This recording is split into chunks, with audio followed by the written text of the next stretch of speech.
शांताकारं भुजंगशयनं पद्मनाभं सुरेशं विश्वाधारं गगनसदृशं मेघवर्णं शुभांगं लक्ष्मीकान्तं कमलनयनं योगिभिर्ध्यानगम्यं वंदे विष्णु भवभयहरं सर्वलोकैकनाथं। मंगलम भगवान विष्णु मंगलम गरुड़ध्वज मंगलम पुंडरीकाक्ष मंगलाय तनोहरि। ओम नमो भगवते वासुदेवाय।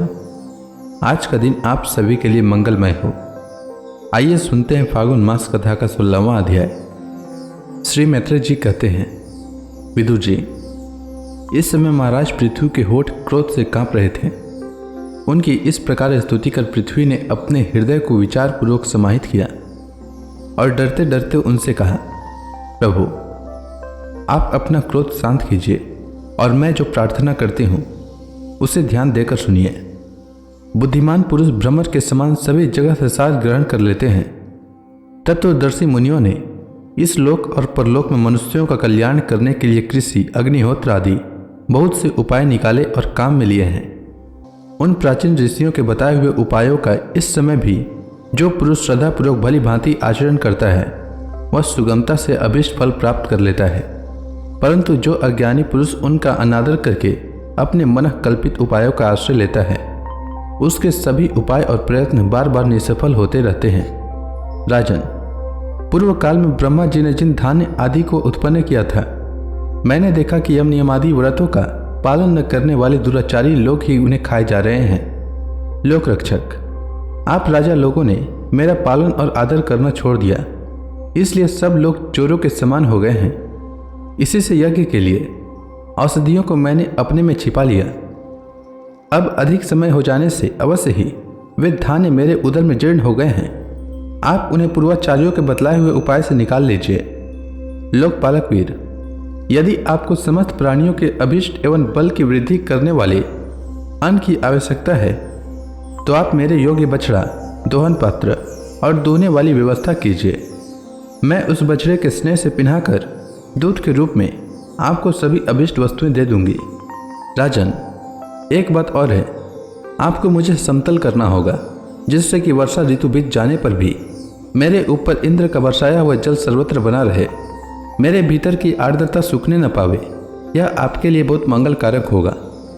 पृथ्वी के कहे हुए एक प्रिय और हितकारी वचन स्वीकार कर महाराज पृथु ने स्वयंभू मनु को बछड़ा बना अपने हाथ में समस्त धान्यों को धो लिया। पृथु के समान अन्य विज्ञ जन भी सब जगह से सार ग्रहण कर लेते हैं, अतः उन्होंने भी पृथु जी के द्वारा वश में की हुई वसुंधरा से अपनी अपनी अभिष्ट वस्तुएं धो ली। ऋषियों ने बृहस्पति को बछड़ा बनाकर इंद्रिय रूप पात्र में पृथ्वी देवी से वेद रूप पवित्र दूध दूहा। देवताओं ने इंद्र को बछड़े के रूप में कल्पना कर सुवर्णमय पात्र में अमृत, वीर्य, ओज और शारीरिक बल रूप दूध दुहा। दैत्य और दानवों ने असुर श्रेष्ठ प्रहलाद जी को वत्स बनाकर लोहे के पात्र में मदिरा और आश्व रूप दूध दुहा। गंधर्व और अप्सराओं ने विश्वावसु को बछड़ा बनाकर कमल रूप पात्र में संगीत, माधुर्य और सौंदर्य रूप दूध दुहा।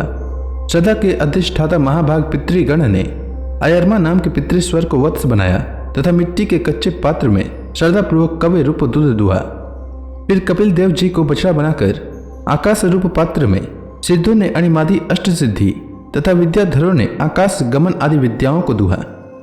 किम पुरुषादि अन्य मायावियों ने मय दानों को बछड़ा बनाया तथा अंतर ध्यान होना, विचित्र रूप धारण करना आदि संकल्पमय मायाओं को दुध रूप से दुहा।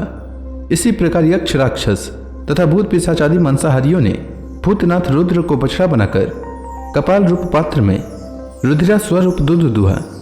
बिना फन वाले सांप, नाग और बिच्छू आदि विषैले जंतुओं ने तक्षक को बछड़ा बनाकर मुख रूप पात्र में विष रूप दूध दुहा।